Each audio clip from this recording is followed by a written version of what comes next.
بسم اللہ الرحمن الرحیم۔ شروع اللہ کے نام سے جو بے حد مہربان نہایت رحم والا ہے۔ والذین اتخذوا مسجدا ضرارا وكفرا وتفریقا بین المؤمنین وإرصادا لمن حارب اللہ ورسولہ من قبل،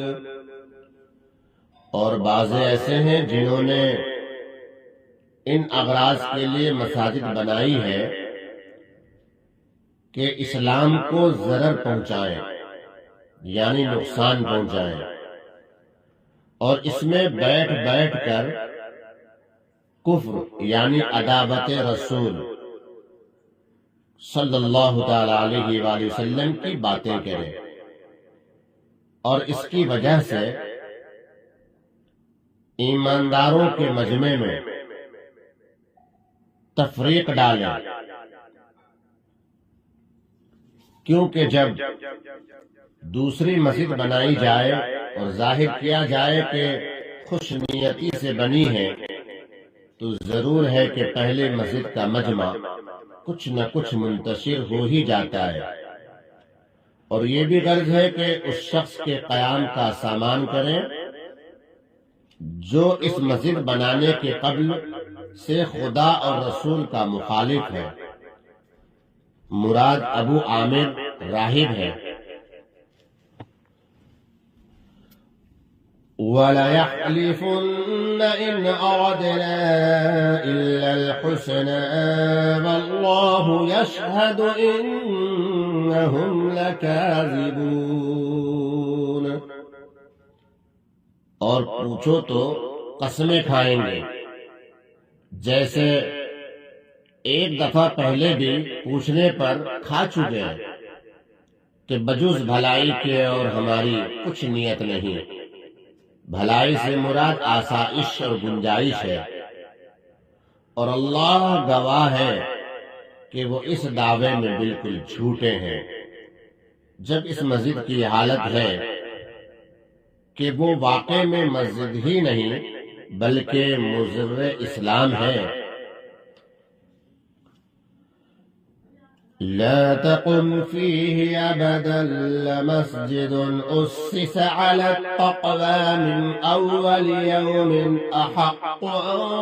تقوم فيه رجال يحبون أن يتطهروا والله يحب المطهرين۔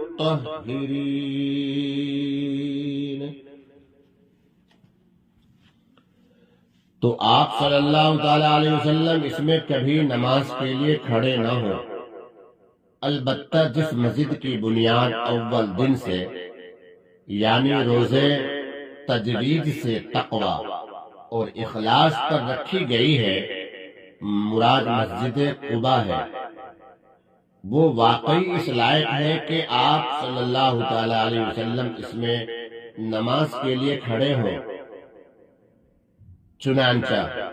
گاہ بگاہ آپ صلی اللہ تعالی علیہ وسلم وہاں تشریف لے جاتے اور نماز پڑھتے۔ اس مسجد قباء میں ایسے اچھے آدمی ہیں کہ وہ خوب پاک ہونے کو پسند کرتے ہیں، اور اللہ تعالیٰ خوب پاک ہونے والوں کو پسند کرتا ہے۔ جب یہ دونوں مسجدوں کے بانیوں کا حال معلوم ہو گیا، أَفَمَنْ أَسَّسَ بُنْيَانَهُ عَلَى تَقْوَى مِنَ اللَّهِ وَرِضْوَانٍ خَيْرٌ أَمْ مَنْ أَسَّسَ بُنْيَانَهُ عَلَى شَفَا جُرُفٍ هَارٍ فَانْهَارَ بِهِ فِي نَارِ جَهَنَّمَ وَاللَّهُ لَا يَهْدِي الْقَوْمَ الظَّالِمِينَ۔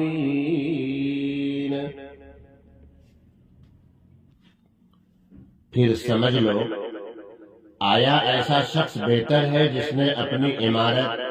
یعنی مسجد کی بنیاد خدا سے ڈرنے پر اور خدا کی خوشنودی پر رکھی ہو، یا وہ شخص بہتر ہوگا جس نے اپنی عمارت یعنی مسجد کی بنیاد کسی گھاٹی یعنی غار کے کنارے پر جو کہ گرنے ہی کو ہو رکھی ہو۔ مراد اس سے اغراض باطلہ کفریہ ہیں، ناپائیداری میں اس کے ساتھ تشبیہ دی گئی۔ پھر وہ عمارت اس بانی کو لے کر آتش دوزخ میں گر پڑے، یعنی وہ عمارت تو گری بوجہ اس کے کنارے پر ہے، جب وہ کنارہ پانی سے کٹ کر گرے گا وہ عمارت بھی گرے گی۔ اور بانی گرا اس لیے کہ اس عمارت میں رہتا تھا، چونکہ مراد اس سے اغراض کفریہ ہیں جو موصل الی النار ہے، اس لیے فرمایا کہ وہ اس کو لے کر جہنم میں جا گری۔ اور اللہ تعالیٰ ایسے ظالموں کو دین کی سمجھ ہی نہیں دیتا کہ بنائی تو مسجد کے نام سے جو کہ دین کے شعائر میں سے ہے، اور غرضیں اس میں کیسی کیسی فاسد کر لیں۔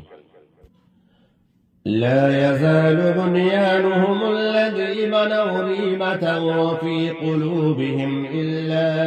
أن تقطع قلوبهم والله عليم حكيم۔ ان کی یہ عمارت یعنی مسجد جو انہوں نے بنائی ہے ہمیشہ ان کے دلوں میں کانٹا سا کھٹکتی رہے گی، کیونکہ جس غرض سے بنائی تھی وہ پوری نہ ہوئی اور قلعی کھل گئی، سو الگ اور پھر اوپر سے منہدم کر دی گئی،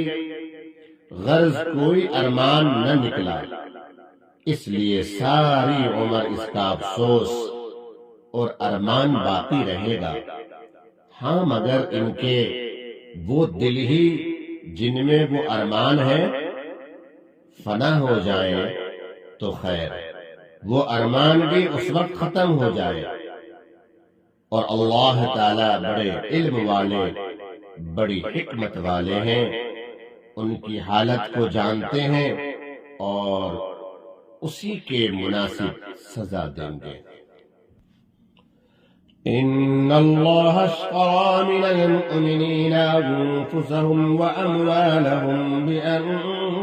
لهم الجنة۔ بلا شبہ اللہ تعالیٰ نے مسلمانوں سے ان کی جانوں کو اور ان کے مالوں کو اس بات کے عوض میں خرید لیا ہے کہ ان کو جنت ملے گی، اور خدا کے ہاتھ مال و جان بیچنے کا مطلب یہ ہے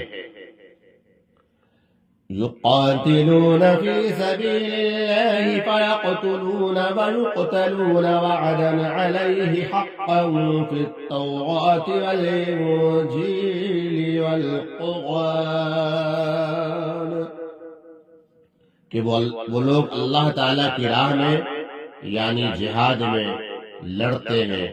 جس میں کبھی قتل کرتے ہیں اور کبھی قتل کیے جاتے ہیں،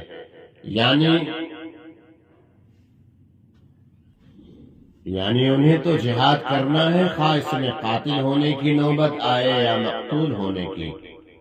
اس قتال پر ان سے جنت کا سچا وعدہ کیا گیا ہے، توریت میں بھی اور انجیل میں بھی اور قرآن کریم میں بھی۔ ومن أوفى بعهده من الله فاستبشروا ببيعكم الذي بايعتم به وذلك هو الفوز العظيم۔ اور یہ مسلم ہے کہ اللہ رب کریم سے زیادہ اپنے عہد کو کون پورا کرنے والا ہے، اور اس نے اس بیع پر وعدہ ہے جنت کا کیا ہے۔ تو اس حالت میں تم لوگ جو کہ جہاد کر رہے ہو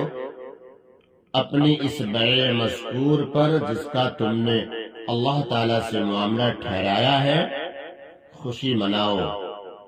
کیونکہ اس بیع پر تم کو حسب وعدہ مذکورہ جنت ملے گی، اور یہ جنت ملنا بڑی کامیابی ہے، تو ضرور تم کو یہ سودا کرنا چاہیے۔ التائبون العابدون الحامدون السائحون الراكعون الساجدون الآمرون بالمعروف والناهون عن المنكر والحافظون لحدود الله وبشر المؤمنين۔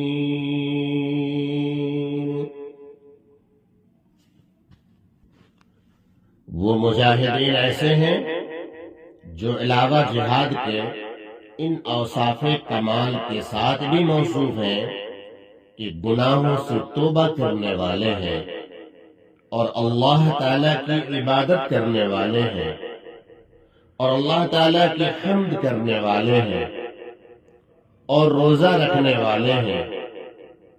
اور رکوع و سجدہ کرنے والے ہیں،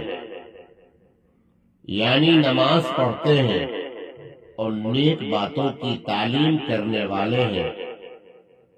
اور بری باتوں سے باز رکھنے والے ہیں اور اللہ تعالیٰ کی حدود کا یعنی احکام کا خیال رکھنے والے ہیں، اور ایسے مومنین کو جن میں جہاد اور یہ صفات ہوں آپ صلی اللہ تعالی علیہ وسلم خوشخبری سنا دیجئے کہ ان سے جنت کا وعدہ مذکور ہے۔